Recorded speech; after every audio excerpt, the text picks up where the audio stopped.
even time to change with so many stars in the game today. Dave, 78 pitches for Kershaw, very efficient. You take him out there after the 6th inning. Is that to save him for something?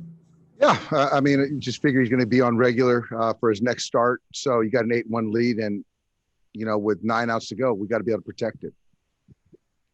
3 steals in a single inning ties a record from 1912. Mookie said stealing bases is a part of his game. How much has that changed the dynamic of what you guys are able to create in terms of being able to score runs without the long ball? It's great, and that's just another element that Mookie brings. He does a lot of studying, and to be able to create stress, and whether it's stealing a base or just being on base to make the pitcher speed up or not execute a pitch, he creates tension, and he's just a heck of a ball player. You guys continue to score runs with 2 outs. How impressed are you with the ability to be able to continue going when you have your guys are down in terms of those numbers? No, it's great.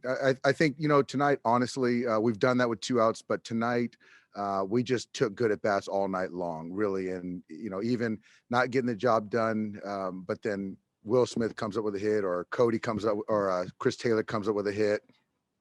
Kike comes up with a 2-out hit. Corey Seager had 3 walks tonight. And when you're talking about getting the pitch count out with Glasnow, I thought those are great at bats and were very pivotal. But yeah, just up and down the lineup, Alanna, really good stuff. Next question is from Alden Gonzalez. Go ahead. Hey Dave, what was your plan with Kershaw for that 6th inning when it was still a 1-run game? How long or short a leash was he going to have? I'm just wondering how much a 4-run inning might have changed the decision. How much a 4-run inning might have made the decision easier for you? Well, I thought he was throwing the baseball well, so he was going to go back out there until we started adding on some more runs. But I felt good the way he was throwing the baseball. Next question is from Tim Brown. Go ahead. Hey, Dave, I was thinking about the lack of video between at bats, maybe within the game, less technology. And also the way people talk about Mookie, about the willfulness in which he plays, the instinctiveness and things like that. Do you think that because of those 2 things within the game, that is almost an advantage for a guy like Mookie Betts? I do. I do. He's old school, man. He likes to talk baseball, talk to his teammates, watch the game. And, I just love it. And I think it keeps his teammates engaged, keeps him engaged, and keeps guys on the bench. And just to hear the back and forth with the players between the hitting guys and also on the defensive side, when you're talking about positioning and things like that, for me as a coach, it's just great to hear that. And I think that he brings a lot of that out in our players as well. Next question is from Maria Torres. Go ahead.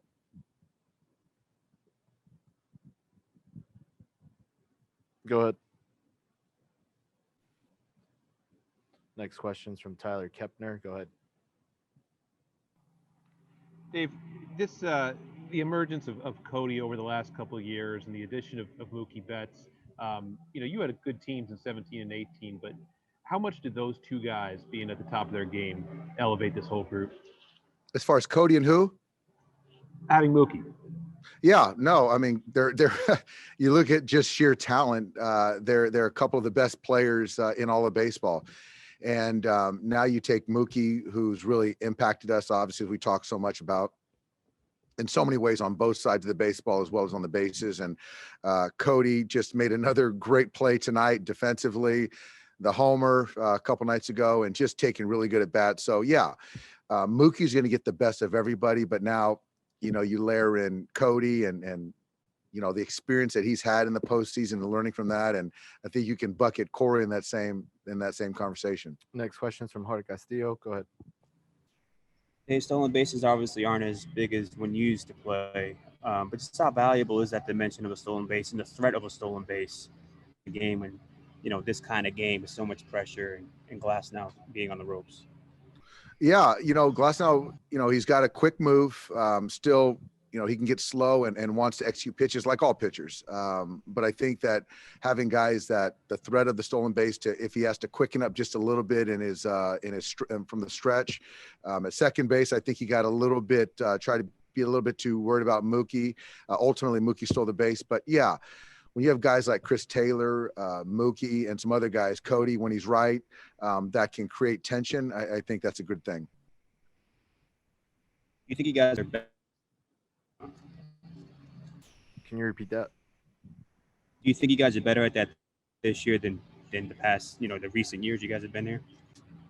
I think that in recent years, I can't really recall as far as who was on base, as far as personnel, but Mookie certainly adds a lot to it. But I know Chris Taylor in years past has been that guy for us, but certainly, a guy who's an elite base stealer like Mookie just makes everybody and that kind of stolen base aspect much, a bigger part of our offense. Next question's from Bill Plunkett. Go ahead. Starts game 2, Dave. What's that? Who starts game 2? We're going to start Gonsolin. And what is the thinking there? Just the most rested guy? Rested, just feel that, he started come out of the pen, but we just like him in the spot. Next question's from Jared Diamond. Go ahead. Dave, what did you see on that play where Mookie scored from third on the grounder? Just how impressive was it that he was actually able to score on that ball? Yeah, really good primary lead.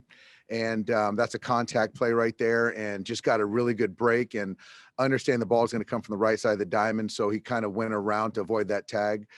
So just a heads up play, a lot of speed also played into that.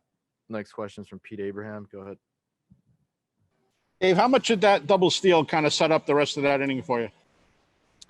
Yeah, it did. We did that in the Padres series as well. And Corey as a back runner, the trail runner, did a nice job being heads up, but loved Justin up there, but punched on the high ball right there, but still with one out to get second and third to make it situational was huge. Next question's from Cary Osborne. Go ahead.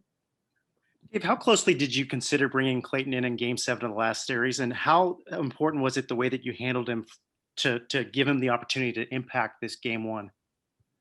Yeah, I think that we were going to make sure we stayed away from him in Game 7 just for this particular reason.